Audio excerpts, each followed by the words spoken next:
the sound of gold scraping against bone. Year 274 CE, you're standing in a Roman street, pressed against a stone wall with thousands of others. You can't move, you can barely breathe. Your only job today is to watch. In the center of the procession, a woman staggers forward. Her wrists are raw and wounded, not from rope, from gold. 40 pounds of solid gold chains wrapped around her arms, her neck, her ankles, so heavy that 2 Roman guards walk beside her, holding the chains up so she doesn't collapse face first into the cobblestones. That gold was hers 3 months ago. It paid her armies, built her temples, made her the most powerful woman between Egypt and Turkey. Now it's crushing her.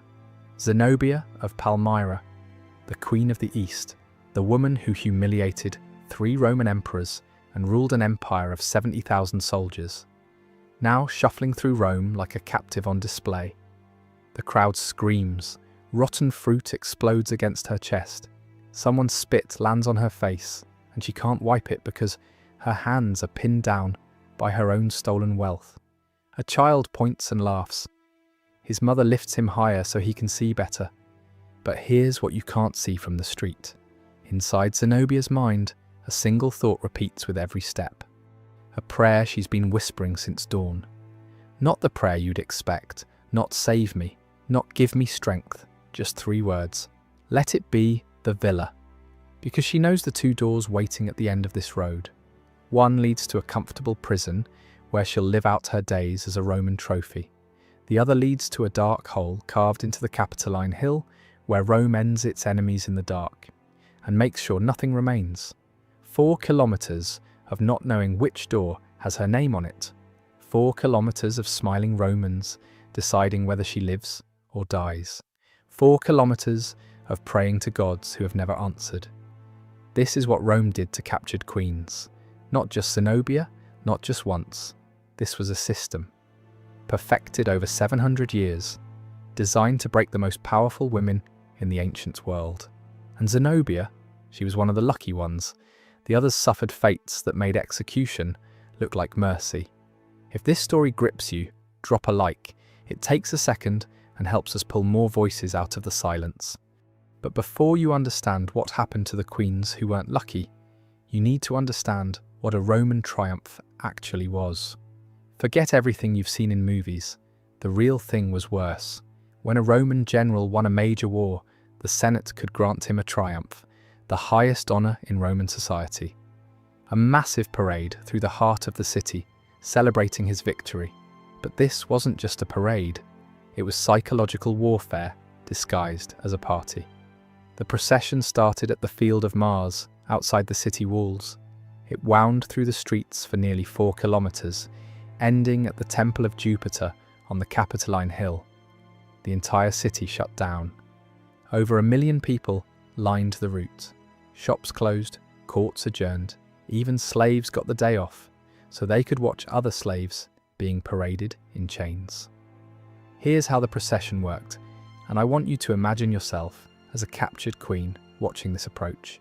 First, you hear the music, trumpets and drums echoing off stone buildings. The sound bounces through the streets for almost an hour before you see anything. Then come the carts, wagon after wagon, loaded with treasure stolen from your kingdom. Gold coins your ancestors minted, silver plates your grandmother ate from, sacred objects from temples your people built over centuries. The crowd cheers at each cart. They're calculating how much their taxes will go down now that Rome has your wealth. Then come the paintings, massive wooden boards carried by slaves, showing images of your cities burning, your soldiers dying, your palace being looted. Roman artists travelled with the legions specifically to paint these scenes. The crowd points at the paintings and laughs. They recognise your city. They cheer when they see it in flames. Then come the animals, exotic creatures from your homeland, lions in cages, elephants in chains, strange birds in golden cages, proof that Rome has conquered not just your people, but your very land. And then silence. The crowd goes quiet.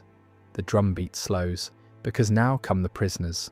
Common soldiers first, hundreds of them chained together, shuffling forward with their heads down. They know they're walking to the slave markets. Their lives as free men are over, but the crowd barely looks at them. They're waiting for you. The captured rulers walk at the front of the prisoner column, still wearing royal garments, still adorned with crowns and jewellery. This is intentional. A beaten peasant means nothing, but a queen, still dressed in silk and gold, still recognisable as the ruler who defied Rome, now shuffling in chains, wounded, exhausted, humiliated. That's the message that echoes across the ancient world. No crown protects you. No army saves you. No throne is beyond our reach. And here's what the movies never show you: the uncertainty. Some captured rulers survived the triumph. They received exile, comfortable imprisonment, even integration into Roman society. Others were executed the moment the parade ended.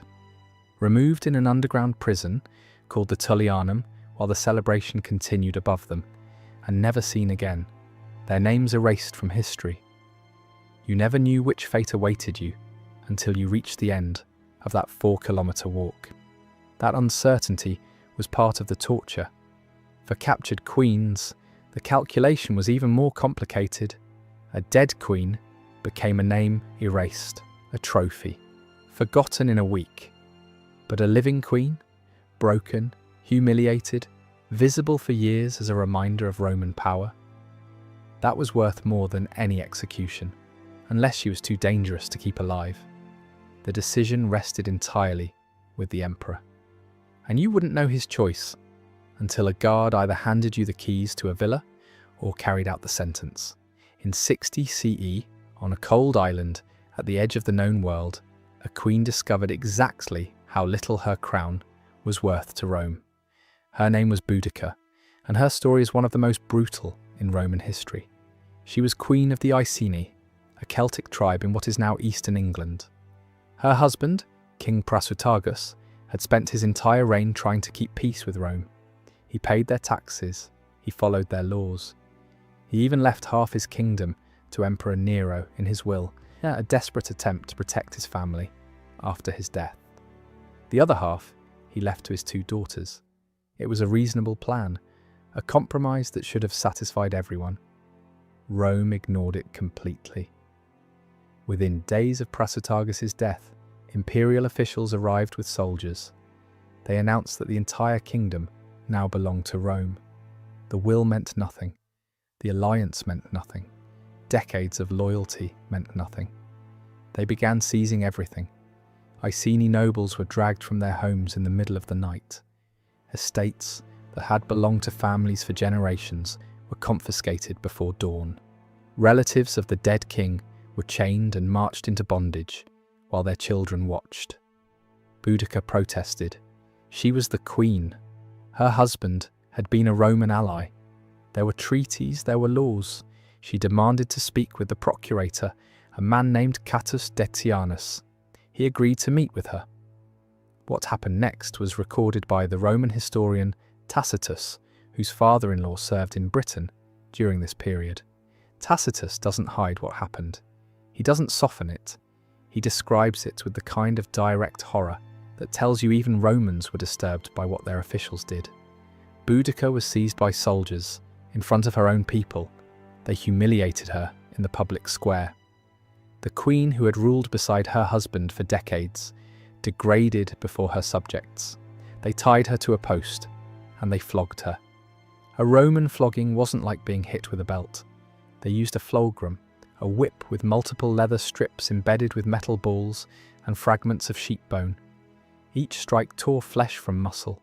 Each blow left wounds that would scar for life. Victims often died from flogging alone. Boudica survived, but the flogging wasn't the worst part. Her daughters were brought forward. Tacitus doesn't give their ages. He doesn't name them. He simply says they were unmarried. The soldiers grabbed them by the arms. They took them away toward the soldiers' quarters. And Boudica, still tied to the post, still bleeding from the flogging, understood in that moment what was about to happen. She screamed, not words, just sound. The raw animal scream of a mother watching her children being taken.